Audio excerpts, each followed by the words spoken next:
Habitualmente, hoy será prácticamente un día de entrevistas.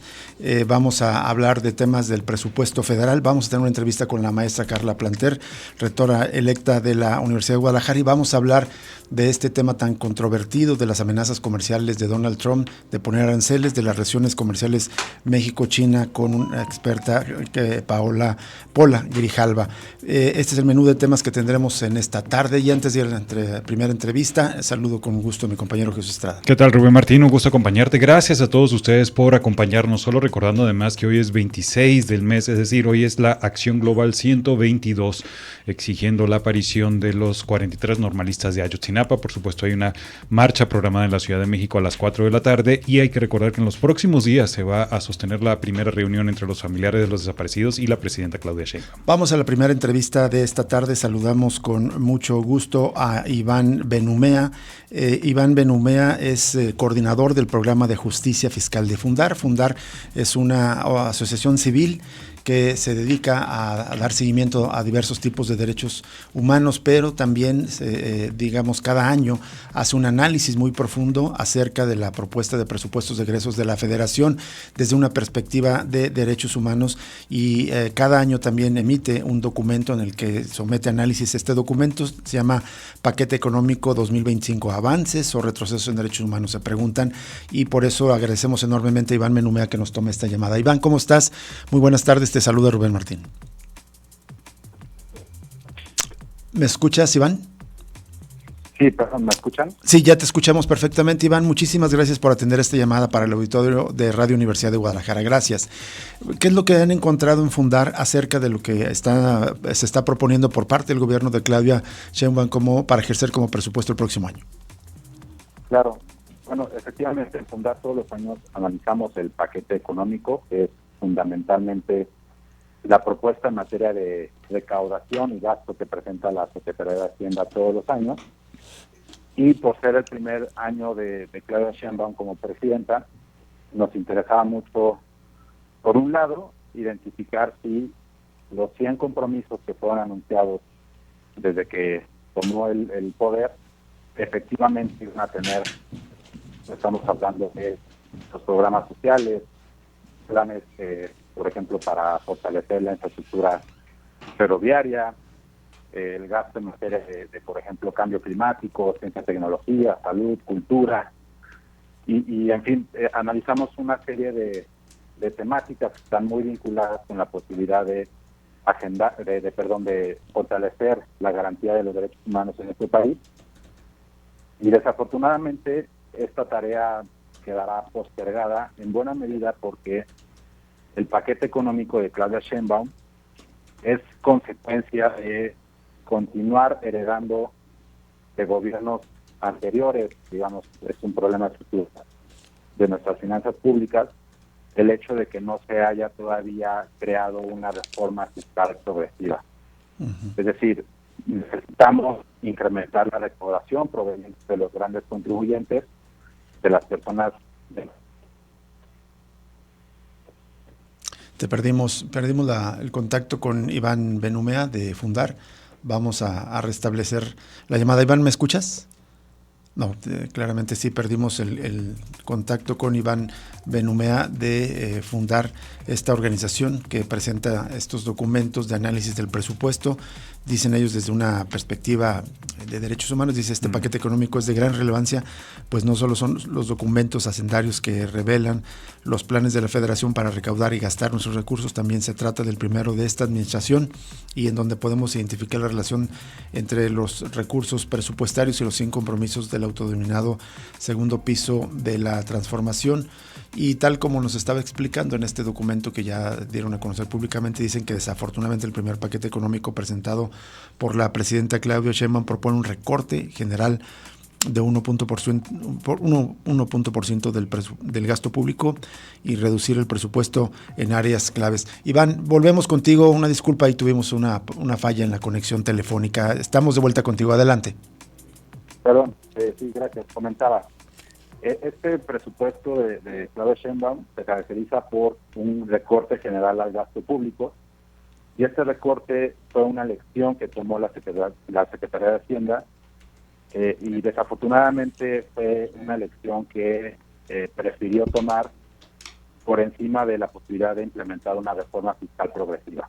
Es decir, la estrategia que se plantea para el siguiente año es que en lugar de endeudarnos tanto como lo fue en 2024, digamos, la estrategia que se plantea es recortar el gasto público para no incurrir en tanto endeudamiento como este año, en lugar de incrementar la recaudación. Digamos, ese es un pendiente que va a ser muy, muy importante resolver en el corto plazo, porque nuestras finanzas públicas necesitan seriamente fortalecer la recaudación proveniente de los grandes contribuyentes.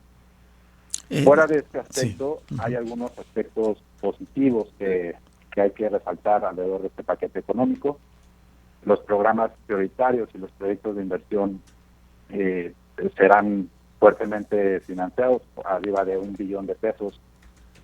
Será destinado para programas sociales que han contribuido mucho a reducir la desigualdad y la pobreza en nuestro país, que además, pues acompañado de las diferentes políticas laborales que se han dado en los últimos años, como el incremento del salario mínimo, el combate al outsourcing, etcétera, pues tendrán el potencial de continuar cerrando la brecha que existe todavía entre la población.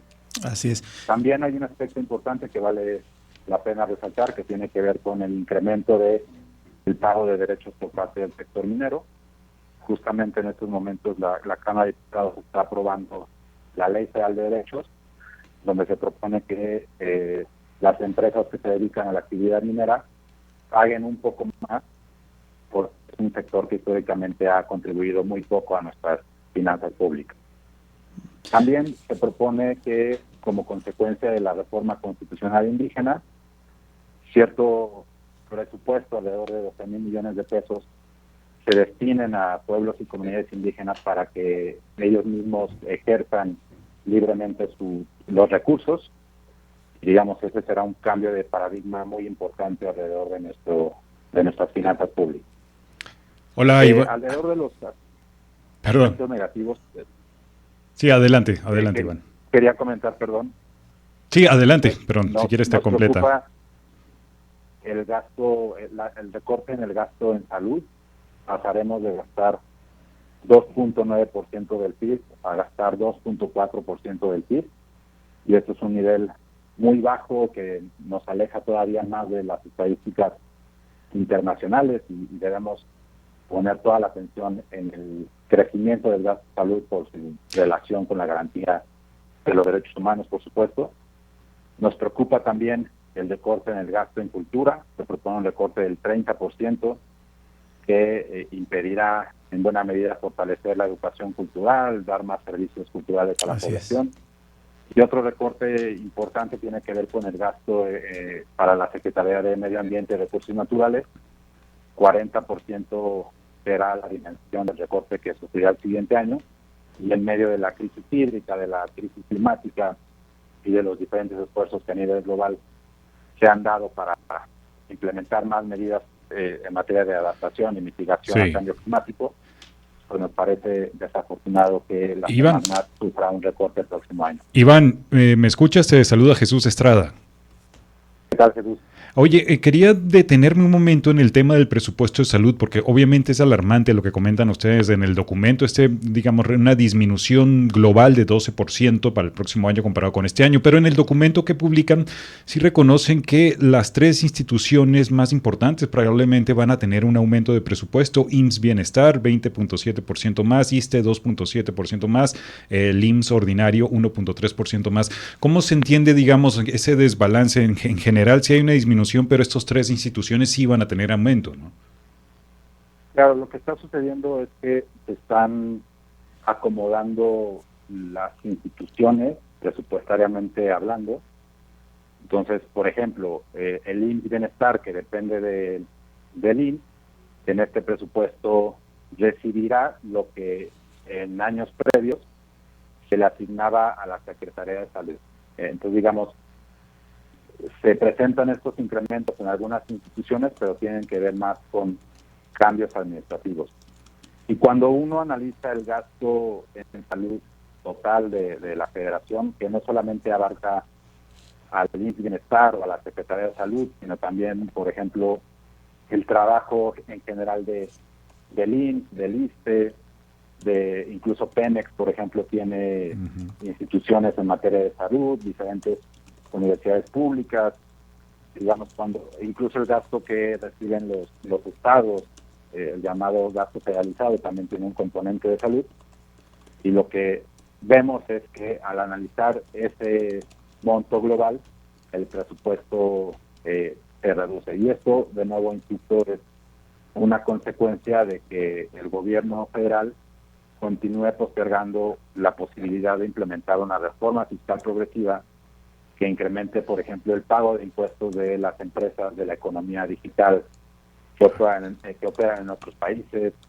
incrementar, por ejemplo, el pago de impuestos de las personas que invierten en la bolsa, y hay otra serie de privilegios fiscales que lamentablemente todavía existen en nuestras leyes tributarias, y esos privilegios pues justamente favorecen a las personas que más tienen el país, y nos gustaría desde Fundar que en lugar de incurrir en recortes al gasto público que terminan perjudicando a sectores clave como salud, cultura, medio ambiente, la federación intentar hacer más medidas para poder implementar la recaudación de quienes más tienen.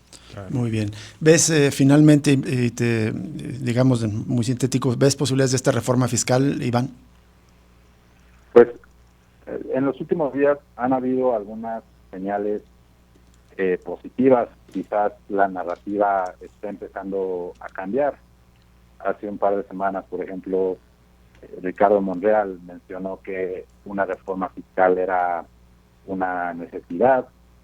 El secretario de Hacienda, Rogelio Ramírez de la O, también comentó que había conciencia al interior del gobierno sobre la importancia de una reforma fiscal, y yo espero que en los próximos años esta discusión se tome por parte del Congreso y, digamos, se ponga el foco en la posibilidad de incrementar nuestra recaudación proveniente de los grandes contribuyentes. De acuerdo. Hay algunas medidas que se van a implementar el próximo año para, a pesar de no existir una gran reforma fiscal, sí incrementar ligeramente nuestros ingresos. Por ejemplo, se plantea que los ingresos por comercio exterior, el trabajo de las aduanas, incrementen un 50% su recaudación, lo cual probablemente tiene que ver con que el SAT está implementando diferentes medidas para fiscalizar a las empresas que participan en la importación de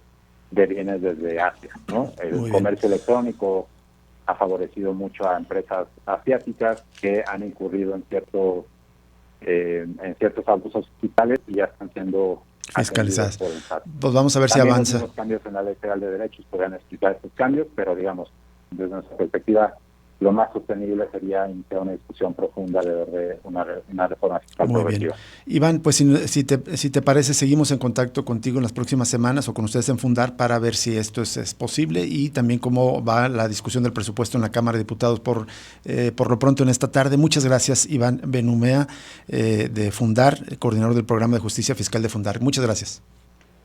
Muchas gracias. Hasta luego. Vamos a una pausa y regresamos con la entrevista con la rectora electa Carla Planter.